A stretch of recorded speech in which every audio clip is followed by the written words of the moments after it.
Aurora Kane found the phone on a wet stretch of sidewalk 2 blocks from the Santa Monica Pier, halfway between a closed surf shop and a shuttered ice cream stand. At an hour when the Pacific was just a thick black stripe and the Ferris wheel lights had finally gone dark, and the only traffic was rideshare cars hunting the last drunk tourists. The device lined face down, screen still glowing faintly through the drizzle, vibrating against the concrete like a trapped insect. And when she bent to pick it up, she felt the weight of it. Heavier than her cracked budget Android had ever felt. The cool glass slick against her delivery calloused fingers, a faint tremor in her wrist from a night spent carrying takeout bags up unreliable staircases for people who would tip with a shrug and a half smile. She tapped the power button just enough to see if there was any obvious contact info, and the lock screen flared to life with an immaculate high-end display. The kind she normally only saw in glitzy ads playing on TVs mounted in sports bars. And across it slid a stream of notifications that made her blink. Calendar alerts lined up in sharp blocks, emails from names she recognized from business news headlines she glimpsed on waiting room screens, and at the top a text preview that said, "Emergency hearing moved to Monday 9 a.m. Call me as soon as you see this," from someone identified only as Harper. All of it underneath the name assigned to the device, Declan Roark, with a little steel gray corporate logo in the corner that read Roark Industrial, matching a distant memory of a downtown tower with that same R etched into glass 20 stories high. Aurora told herself, standing there with fog rolling in from the water and the wet smell of asphalt in her nose, that this was just a lost phone, just some rich person's property that she would hand back and forget. But there was a prickling at the base of her neck as the phone vibrated again and another notification slid over the first. This one an email preview that read, "Re-injunction threat. You do not get to run from this, Declan," from a sender tagged Silas, with a paperclip icon and the words, "Attached file redacted minutes," followed in rapid succession by another vibration, another preview, another fragment of some private war she had absolutely no business seeing and yet was now literally holding in her hand. Her Uber driver honked once from the curb, impatient in that way drivers got at 3 in the morning when the meter was barely covering their gas, and Aurora stuffed the phone into her canvas tote next to her folded delivery jacket, murmured a quick sorry as she climbed into the car, and tried not to think about the fact that whatever was happening on that screen was clearly important enough to make lawyers lose sleep and maybe move markets, while she was calculating whether she could stretch her last 20 across gas, groceries, and an overdue electricity bill. Her apartment in Echo Park was a third-floor walk-up in a building with peeling yellow paint and a security gate that never quite latched, and as she climbed the stairs, she could feel the phone thrumming in her bag with every step. Each vibration, another email, another text from someone named Nessa or someone called counsel or board, legal words sliding beneath names that belonged to a world she had once daydreamed about joining from the other side of a law school classroom before debt and her mother's illness and Los Angeles rent had crushed that trajectory. Inside, under the dim kitchen light that hummed more than it glowed, she placed the phone on her wobbly coffee table between an empty ramen cup and a stack of unopened bills, her own scratched Android next to it like a toy imitation. Same shape, utterly different lives attached, and stared at the sleek slab of glass as if it were a sleeping animal that might wake up furious. She hit the side button again and looked for some kind of if-lost info. The phone's security was customized, more advanced than anything she had seen before, but when she swiped into the emergency section, it offered a contact screen with an email address, d.roark@roarkindustrial.com, and a number labeled ICE Harper Lane, along with that minimalist triangle logo, all sharp lines and cold branding. And she used the secure prompt built into the lock screen to send a basic message saying she had found the phone near the pier and wanted to return it, including her own number with a moment of hesitation because there was something about the phrase emergency hearing that made her imagine people who had the kind of lawyers you saw in Netflix dramas, the kind who never met girls like her unless they were refilling water glasses at a fundraiser. She told herself she'd take it to a police station in the morning if no one responded, then microwaved a frozen burrito and tried to shove the creeping curiosity to the back of her mind by streaming a true crime docuseries. But the real crime show was on the table, lighting up every few minutes with that same buzz. And each time her eyes slid toward the lock screen, she caught more fragments. A subject line that shouted, "Board emergency session contesting control," a calendar block labeled "Trust Hearing," an email that read, "Security has questions about the leak," and its preview before it disappeared behind a new alert. And all of these things stitched together into something that felt like the outline of a massive problem. She had always been the kind of person who picked a thread she knew she shouldn't, refreshing news feeds when she was supposed to be sleeping, reading legal gossip blogs written by bitter former associates between deliveries. And now it felt like the universe had handed her a thread so big it could unravel an entire suit, A phone that was clearly both a weapon and a shield in some billionaire family war, temporarily sitting on her cheap coffee table in a one-room apartment that smelled faintly like reheated onions.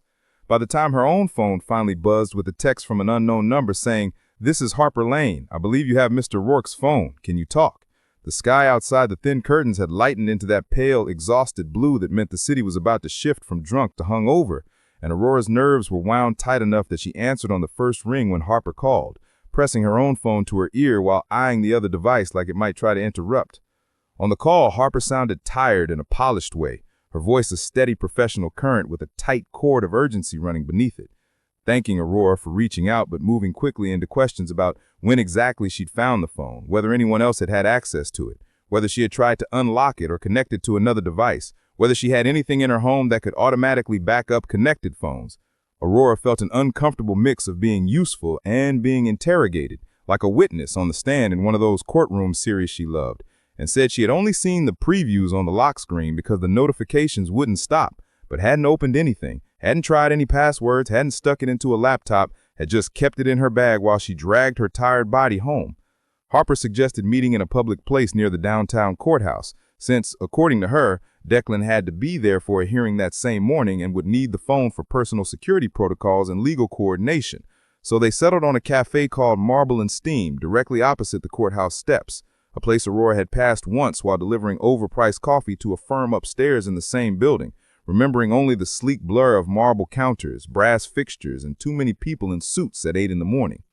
A few hours later, stiff from a short nap that had barely counted as sleep, Aurora stood outside Marble and Steam in jeans and her least faded hoodie, squinting at the courthouse across the street where satellite news vans lined the curb, their dishes tilted toward the sky like metal flowers, cameramen lounging on cases, a reporter in a sharp blazer practicing a piece to camera next to a graphic on the side of her van that read, "Roark heir faces siblings in explosive trust battle." Aurora's stomach flipped at the words because they confirmed what the notifications had hinted. This was not just any rich guy's phone. This was the phone of the Roark in Roark Tower, the family whose name was on the arts center she'd passed downtown, the people who funded campaigns and galas and also, apparently, lawsuits against their own blood. Inside Marble and Steam, the air smelled like coffee and some expensive wood-based cologne, and every table seemed occupied by someone in a blazer, murmuring into a phone or tapping at a laptop. Aurora slipped into a corner table with a view of the door, placed the lost phone in front of her with her own battered device beside it, and wrapped her hands around a cup of drip coffee she could barely afford, trying not to look as out of place as she felt. Declan Roark stepped through the glass door like he was walking into a camera frame he'd been in his whole life. Tall and distractingly present, his gray tailored suit hanging in that artfully casual way that probably cost more than her car. Dark hair pushed back with careless precision, eyes scanning the room in a quick, practiced sweep that landed on the phone in front of her before settling on her face with a flicker of curiosity and something else. Calculation, maybe, or fear. But he didn't come over right away. Instead, a woman appeared at his shoulder, the same calm voice from the phone call now attached to a slender figure in navy blazer and black slacks, a leather folio tucked against her chest, who moved toward Aurora with the efficient glide of someone who had spent years in conference rooms full of power and never forgotten to own her space, confirming Aurora's name, introducing herself as Harper Lane and Declan as her client, and sliding into the seat opposite with a professional smile that didn't quite reach her eyes. Up close, Aurora could see the strain beneath the gloss, faint shadows under Harper's eyes, a tightness at the corners of her mouth, the way her fingers lingered a heartbeat too long on the phone when she pulled it gently toward her side of the table, as if checking to make sure it was real and intact, not some decoy that would explode into problems. She asked again, in person, the questions she had asked earlier, this time with a legal pad open and a pen poised, whether anyone had touched the phone since Aurora picked it up, whether she'd seen specific kinds of notifications, whether she'd taken any photos of the device. And Aurora answered honestly, feeling the subtle pressure behind every word. Declan remained standing at first, watching the exchange like he was observing an unfamiliar animal, then finally pulled out the chair beside Harper and sat, his gaze dropping to the phone as if it were an exposed nerve before lifting to Aurora's face, and when he finally spoke, his voice was quieter than she expected, but carried a weight that made her sit a little straighter. He thanked her for returning the phone, said he owed her, then asked if she had seen any particular names or subject lines on the lock screen. The question delivered in such a careful tone that it was almost casual, but not quite. There was a time when Aurora might have lied to smooth things over, to avoid trouble, but she was too tired, and the whole situation felt too big for anything but truth. So she said yes, she had seen some previews. She couldn't help it when the thing kept lighting up, and mentioned Harper, Silas, a hearing, a leak. For a split second, the family whose name was on the art center she'd passed downtown, the people who funded campaigns and galas and also apparently lawsuits against their own blood. Inside Marble and Steam, the air smelled like coffee and some expensive wood-based cologne, and every table seemed occupied by someone in a blazer murmuring into a phone or tapping at a laptop. Aurora slipped into a corner table with a view of the door, placed the lost phone in front of her with her own battered device beside it, and wrapped her hands around a cup of drip coffee she could barely afford, trying not to look as out of place as she felt. Declan Roark stepped through the glass door like he was walking into a camera frame he'd been in his whole life. Tall and distractingly present, his gray-tailored suit hanging in that artfully casual way that probably cost more than her car. Dark hair pushed back with careless precision, eyes scanning the room in a quick practiced sweep that landed on the phone in front of her before settling on her face with a flicker of curiosity and something else. Calculation, maybe, or fear. But he didn't come over right away. Instead, a woman appeared at his shoulder, the same calm voice from the phone call, now attached to a slender figure in a navy blazer and black slacks, a leather folio tucked against her chest, who moved toward Aurora with the efficient glide of someone who had spent years in conference rooms, full of power, and never forgotten to own her space. Confirming Aurora's name, introducing herself as Harper Lane and Declan as her client, and sliding into the seat opposite with a professional smile that didn't quite reach her eyes. Up close, Aurora could see the strain beneath the gloss, faint shadows under Harper's eyes, a tightness at the corners of her mouth, the way her fingers lingered a heartbeat too long on the phone when she pulled it gently toward her side of the table, as if checking to make sure it was real and intact, not some decoy that would explode into problems. She asked again, in person, the question she had asked earlier, this time with a legal pad open and a pen poised, whether anyone had touched the phone since Aurora picked it up, whether she'd seen specific kinds of notifications, whether she'd taken any photos of the device, and Aurora answered honestly, feeling the subtle pressure behind every word. Declan remained standing at first, watching the exchange like he was observing an unfamiliar animal, then finally pulled out the chair beside Harper and sat, his gaze dropping to the phone as if it were an exposed nerve before lifting to Aurora's face. And when he finally spoke, his voice was quieter than she expected, but carried a weight that made her sit a little straighter. He thanked her for returning the phone, said he owed her, then asked if she had seen any particular names or subject lines on the lock screen, the question delivered in such a careful tone that it was almost casual, but not quite. There was a time when Aurora might have lied to smooth things over, to avoid trouble, but she was too tired and the whole situation felt too big for anything but truth, so she said yes, she had seen some previews. She couldn't help it when the thing kept lighting up, and mentioned Harper, Silas, a hearing, a leak. For a split second, Declan's face tightened, a flash of panic or anger crossing his features before he smoothed it away, nodding slowly as if confirming something he'd already feared. Harper, as if they'd rehearsed this contingency, slid a document across the table, printed on heavy paper that screamed expensive office, and asked Aurora to sign a non-disclosure agreement, her tone wrapped in politeness as she explained that this was just a formality to protect everyone's privacy, that returning the phone was already a huge help and they didn't want her dragged into any more drama than necessary, and Aurora looked from the precise legal print to the shiny black pen, then up at the marble walls and steel light fixtures and the reflection of her own hoodie-clad self in the window, and felt a hot bolt of stubbornness cut through the fog of exhaustion. She pushed the pen back gently, keeping her voice steady as she said she wasn't comfortable signing any legal document without a lawyer of her own, that she had done the decent thing by bringing the phone here and was happy to repeat that in whatever official way was needed, but she wasn't going to scribble her name under language she didn't fully understand just to make things easier for people who probably had entire IT departments and PR teams on call. An awkward silence washed over the table, heavy enough that Aurora almost second-guessed herself, but then Declan exhaled, some decision settling into his shoulders as he told Harper to let it go, thanked Aurora again more sincerely this time, paid for her coffee with a flick of a black metal card without waiting for permission, and left with Harper and the phone, the small cluster of expensive anxiety moving out the door and across the street toward the courthouse steps swarming with cameras.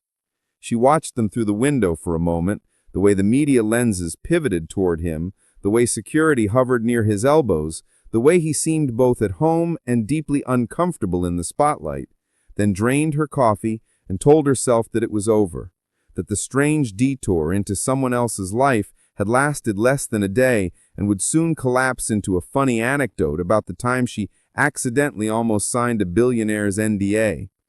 That illusion lasted until late afternoon, when her own phone buzzed with an email whose subject line made her stomach clench. "You have something I need, Aurora." The sender's address was a mess of numbers and letters on a free email service, no name, no signature, just a block of text that started friendly and slid quickly into menacing, telling her that they had seen her at the cafe on courthouse security footage, that they knew she had possessed Declan Roark's phone for several hours, that they were aware she had seen at least some of what was on it, that the content of that phone, emails, messages, and files, could decide whether the truth about Roark's hypocrisy, as they called it, ever saw the light of day. They wrote about the leak like it was a holy act, like whistleblowing was the only way to force accountability, and hinted that there were things on that phone, or things that had passed through it that nobody outside the family had seen yet, that could prove once and for all how little the Roarks cared about the communities they polluted, the workers they underpaid, the promises they broke. They said that if she chose to cooperate with the wrong side, if she let herself be silenced or tucked away, then she was complicit, and that would be its own kind of crime. In the next paragraph, they shifted tone, dropping in a line about understanding how hard life in Los Angeles could be, how someone like her might be buried under debt and rent and medical bills and desperate for a way out, how they could help, how there were people willing to pay for the kind of unfiltered peek behind the curtain she'd had, people who believed in justice enough to put serious money where their mouth was and pasted a long cryptocurrency wallet address beneath the veiled offer and signed off with a final warning: be careful who you trust, because the Roarks would throw anyone under the bus to protect their empire. Aurora stared at the email until her vision blurred, the words anonymous source and pay you generously and complicit swimming together between her and the cracked drywall, and felt a cold anxiety unspool from the base of her spine. The cheap crime shows she watched in the background while folding laundry never felt less entertaining than they did now, not when she could see a real version of their plots reaching out through the screen directly toward her life. She considered deleting the email and pretending it had never arrived, but the idea of losing the one piece of evidence that someone out there had decided to try to recruit or intimidate her made her chest tighten even more. So she did the only thing that seemed remotely smart, which was pull Harper's card out of her wallet and send a screenshot of the message with a short note: "I think I'm in more trouble than I thought." Harper's reply came quickly, faster than Aurora expected, short but warmer than their in-person exchanges. She said she was sorry Aurora had been pulled deeper into this, that they took this kind of thing seriously, that she should absolutely not respond to the anonymous sender, and that Roark Security and their digital forensics team would want to see the email in full, including all headers, to trace where it had come from if possible. She also said, in more careful language, that this was exactly the kind of thing they had worried might happen when a civilian got, quote, caught in the crossfire of a high-profile trust dispute, that they wanted to keep her safe and out of harm's way as much as the process allowed. Within hours, there were two men in dark suits standing in the dim hallway outside Aurora's apartment, their IDs bearing the Roark Industrial logo, their expressions professional and unreadable as they asked if they could come in. And Aurora made a split-second choice to meet them out there instead, shutting the door behind her so they couldn't see the pile of laundry, the stacked dishes, the overdue bills scattered on the table. They asked precise questions about whether anyone had followed her home from the cafe, whether she'd seen unfamiliar cars lingering outside the building, whether any neighbors had mentioned strange visitors, then gently suggested that for her own safety and for the integrity of the case, it might be best if she relocated temporarily to secure housing closer to downtown, where access could be controlled. She wanted to laugh at the idea of being important enough to be relocated, like she was in some kind of witness protection program instead of just a tired 20-something who had tried to do the right thing with a lost phone. But the lingering fear of the anonymous email and the realization that people had already dug her name and address out of some database somewhere made the offer less absurd than it would have felt 24 hours earlier. And she said yes before she could talk herself out of it.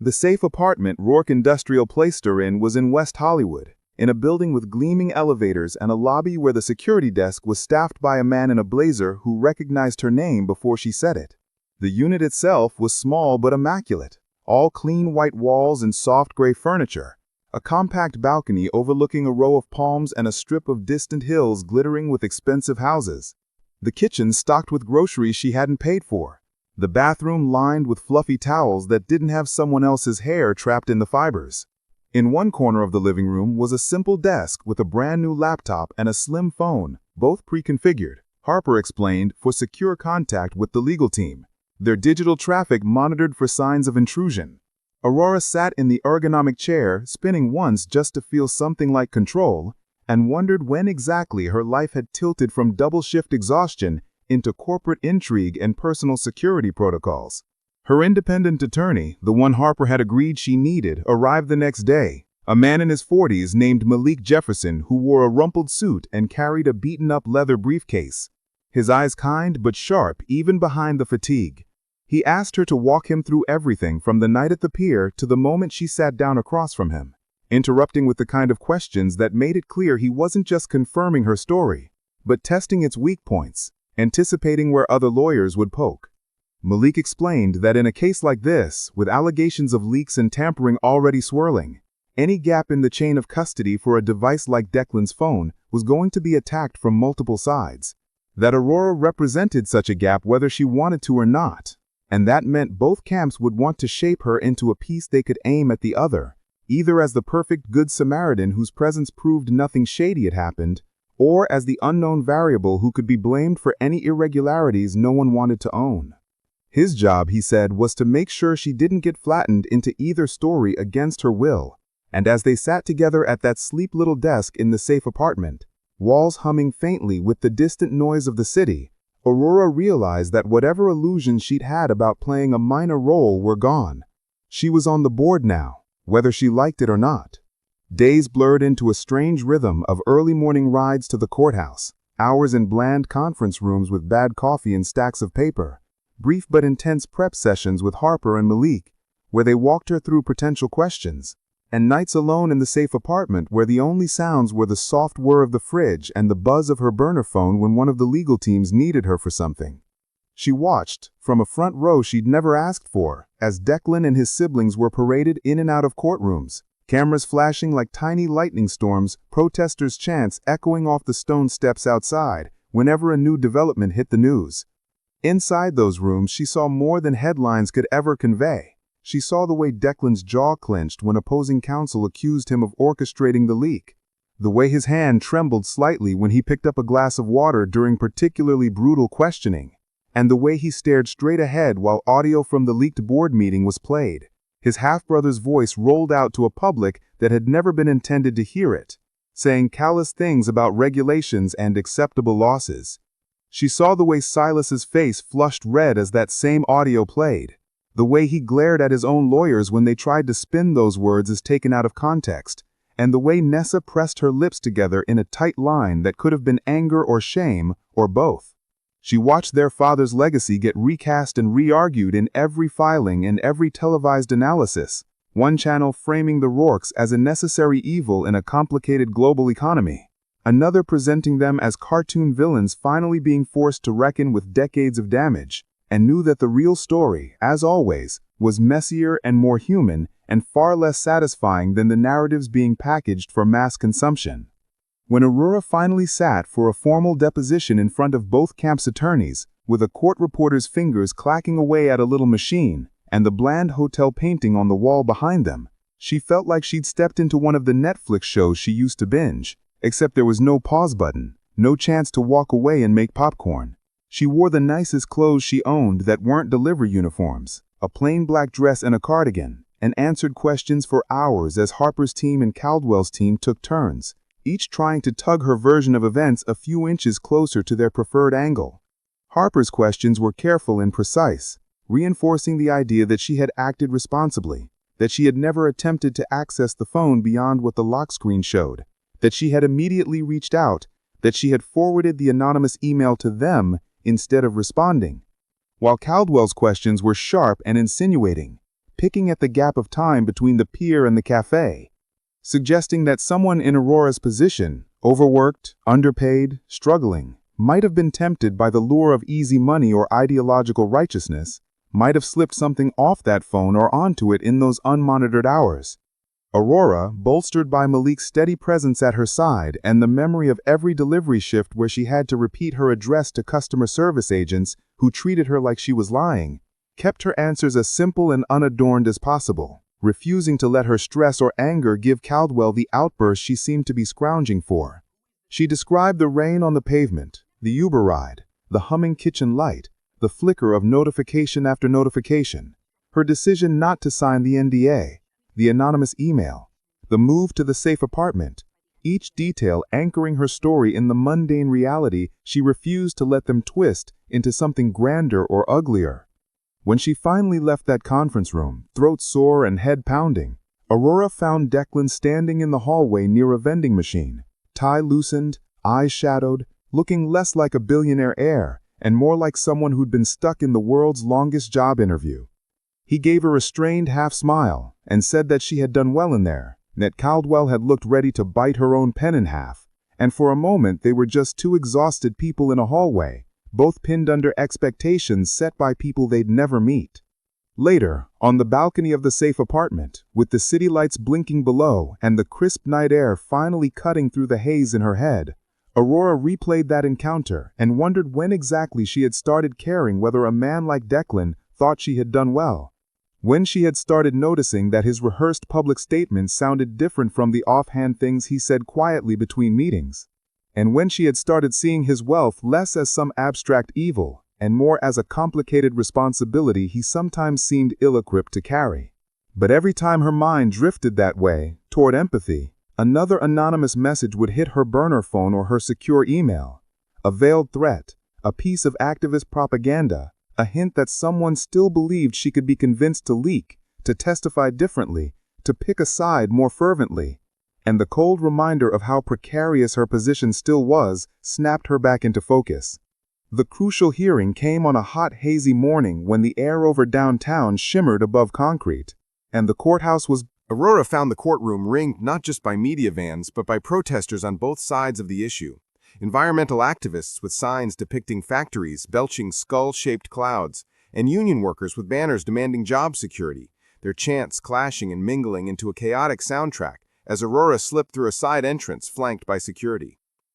Inside the courtroom, the air was cool and still, heavy with expectation as Judge Merriman took the bench, her expression unreadable above a simple necklace and a stack of carefully arranged files. She listened as lawyers for both sides argued in tones that ranged from outrage to pleading, listened as expert witnesses clicked through slide decks full of network logs and server access graphs and metadata trails from half a dozen devices, including the phone Aurora had found.